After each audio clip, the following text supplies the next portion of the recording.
It's your boy, Marquio. And we back at it again with another reaction, man. Today, we got LeBron getting exposed for not having a true bag. When it comes down into a game and somebody defending you, and they defending you good, and you know how to go from counter to counter to another counter to another counter, yeah, bag is deep. But if you can go from a counter to a counter into a counter, deep. You know what I'm saying? And it's a lot of players that had that without even just dribbles. Cole had it, Tracy McGrady, Jordan, Allen Iverson, Kyrie, you know what I'm saying, Penny Hardaway, Stephon Marbury. Like, we can go on and on. You know, but make sure y'all like, comment, subscribe. And I see it's Austin Rivers talking, so let's see what he got to say, man. Let's get it. The all-time leading scorer, it's complicated because he's not a guy who's a three-level scorer. He's not a guy that's going to hit you with a move, stop on a dime, pull up two. LeBron's game is built That's on... why no one puts him right into that. LeBron's game is built on force. Force, yeah. Power above anything else. Yeah, force and power. He wills himself to the basket. Those are just great signs of it. I agree. Backing him down. LeBron on Brooks into the lane, leans in. I agree. James, 7 to shoot. LeBron looking to back down, get physical, leans over Durant, banks in. You know what I mean? Karl Malone wasn't doing in and out crossover step backs, but he's all time. He's up there too. He's like 3rd or 3rd or 4th on the scoring list. Right. But his game has never been a sexy scorer. When you think of that, you think of the fadeaway. You think of the post up. You think of counters. Mid range for one. Being able to get to a spot on the floor and hit a game winner. Bag work. When looking at the best scores, Bron tried to act like he didn't know what bag really. point totals, You don't need a points bag. average, You playing just the don't have finals. one. Those things, of course, they matter. And then you They're said taken Jordan into didn't have a account. bag. But looking at a player's overall offensive skill set, putting the ball in the basket.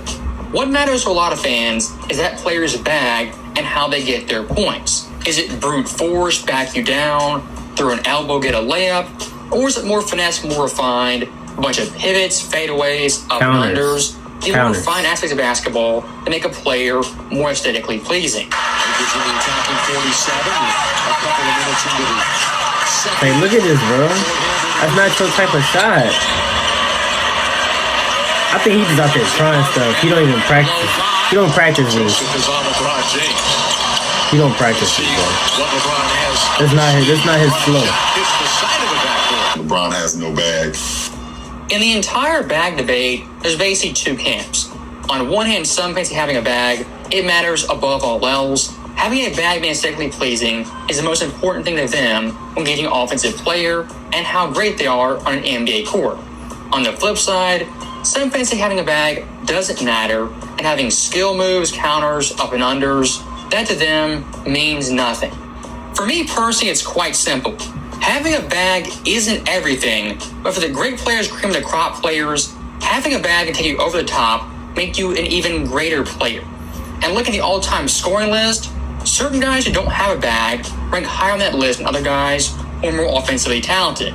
For example, Karl Malone almost cracked 37,000 points. Someone like Dirk didn't even reach 32K. If you ask any fan nowadays who watch both those players, knows those players, Dirk pretty easily had a better offensive bag than a more skilled offensive player and scorer. Yeah. Look at someone like Shaq on the all-time scoring list. He ranks 11th all-time. Hakeem Olajuwon is 16th. Nobody who knows the game would say Shaq had a deeper bag than Hakeem Olajuwon was a more skilled offensive player.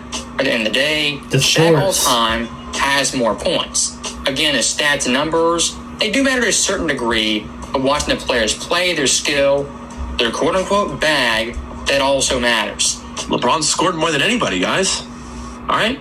If you're talking about the aesthetic, then you're going to go off someone that looks like they're a more polished scorer, who's more skilled on the offensive scoring side. For instance, LeBron has scored more points than Kevin. Kevin can score in a much more variety of ways than LeBron. Yeah. You can argue with the wall, but that's just the truth. LeBron doesn't have half the offensive bag that Kevin has. He's been a freight train his whole entire career. You know what I mean? Karl Malone wasn't doing in and out crossover step backs, but he's all time. He's up there too. He's like 3rd or 3rd or 4th on the scoring list. Right. So stopping that right there very quickly. When it comes to LeBron James having a bag, I guess you could say he does have one, but compared to the elite offensive scorers in league history, LeBron's bag isn't nearly as deep. If you want a modern-day comparison, LeBron James is almost a more skilled Giannis or Karl Malone who shoots threes. Those players, great scorers, but having a bag of ton of offensive moves, those guys really didn't have that. And looking at LeBron's game, you basically get two things. First off, 30-foot threes, fadeaways, heat checks. LeBron in this era loves doing that. The second thing, back you down, bully you, and bulldoze you to the rim from easy two. In my view, not the most skilled thing, but still pretty effective. Now, for LeBron James in these debates, his fans, they'll say he's the greatest scorer in league history. They scored 40,000 points. To me, that's completely idiotic. As looking at someone like Jordan, off his stats, numbers, especially eye test, this guy's bag of tricks, his moves, was far more advanced than LeBron James at any point in his career. Even when he was old. Counters, bro. I'm trying to tell you, just a word counters. You ain't even got to get you off dribbles. Look at the fade, turn, money. Then you go the other way. Floyd, bro, this is beautiful. Just the way he hoop is so. Look at that. We knew that was green. Fade.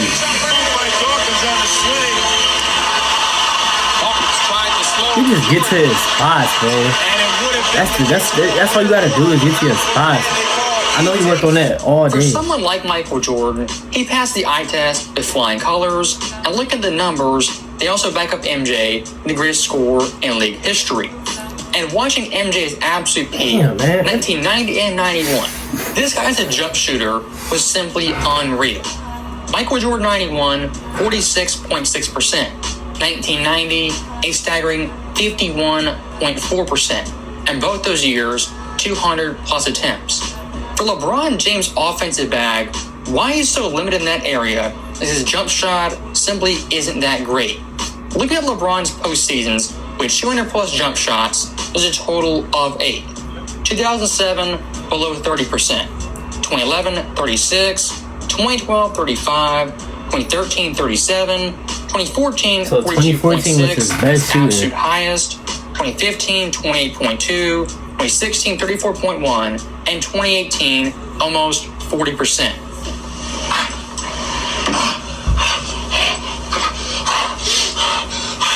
Yo, these clips is crazy, man. I don't want the disappearance of the lost art of mid-range to go away. There's a beauty in that shot. But also in the playoffs get tight, and all of a sudden it's all who gets that mid-range. It's always so funny that people talk about how bad of a shot that is, but for the game winner in the playoffs, it's the only shot you're going to get. Yeah. And if your best player doesn't have it, it's tough. Right. It's tough. The best guys in terms of finishing a game, the best game-winning guys had the mid-range in their game. Exactly. I agree. Oh, AI, Jordan. Finds Jordan. There it is. Rodman is on him one-on-one. 5 seconds to go. Jordan off the glass. So stopping This that man right there too when it comes to good. the mid-range jump shot is one area a lot of players in this era simply don't possess and don't thrive at. And come playoff time, when guys are sagging off, you're playing up tight, that mid-range jump shot becomes invaluable. As looking at this era, it's basically threes or layups, no in between. Someone like Jordan, Kevin Durant, and Kobe could score at all three levels. And the mid-range was a king of that area.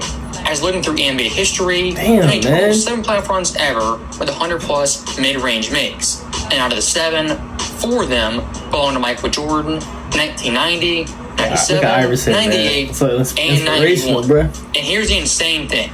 If you look at all those runs based off percentage, Michael Jordan's the only player ever above 50% on that high of volume. Guys like Durant, Kawhi, and especially LeBron James can never reach those heights from the mid-range. Going right has always been a little like, sometimes my balance is off. Sometimes I don't know if I should fade on the shot or who's helping work on his offensive It's always game? kind of fucked with me mentally. Interesting. You should have went to Jordan for So that right there, looking at MJ's mid-range game, it's simply unreal. And tracking both those years, Jordan almost twice consecutively was above 50% shooting. Looking at LeBron in the postseason, when he's a high-volume mid-range scorer, his percentages are pretty lackluster. 07, 31.8%. 2011, 37%. 2012, 35.9%. 2013, 37.2%. 2015, below 30%. And finally, 2018, nearly 50%. Oh, bro. Alright, then. For a lot of younger LeBron James fans, 2010 LeBron to them is the best version of LeBron, especially offensively. And look, you can have that opinion. When it comes to Michael Jeffrey Jordan, comparing offensive skill and offensive bag, Michael Jordan, even versus the best LeBron James, is a notch above. As looking at these two players on jump shots, Michael Jordan, 46.6%. LeBron James 2018, below 40%. Mid-range scoring Jordan, a much higher volume on a better percentage. Fadeaway jump shots, Michael Jordan, 58%. LeBron James, above 50, but not close to MJ. Now here's a shocking one. In the paint scoring, Michael Jordan, 3% better. Post scoring, Michael Jordan, also better on similar volume. And catch and shoot jump shots, Michael Jordan, above 50%. Damn, Jordan, boy, you so good. Barely above 40%. Jordan's so good. For the best offensive version of LeBron James as a scorer, he was pretty effective. But here's the catch. Compared to Jordan, simply wasn't as good, as versatile, and as efficient as Mike. That's why in these Jordan-LeBron debates, or these scoring debates, saying who has a deeper bag, someone like Jordan every day of the week is going to win that argument. As looking at MJ at his peak, aesthetically watching the games, had better footwork, was more refined, had counters to your counters, and the NBA Finals was simply untouchable. Someone like LeBron James, a great scorer. The greatest scorer, most skilled scorer, we can't go there. So that right there is the end of the video. As always, thank you guys for watching. Hope you enjoyed it. I'll see you next time. Telling y'all, man, it always come down to the counters. Bron, like he said, like Austin Reed. I said Austin Reed. What's his name?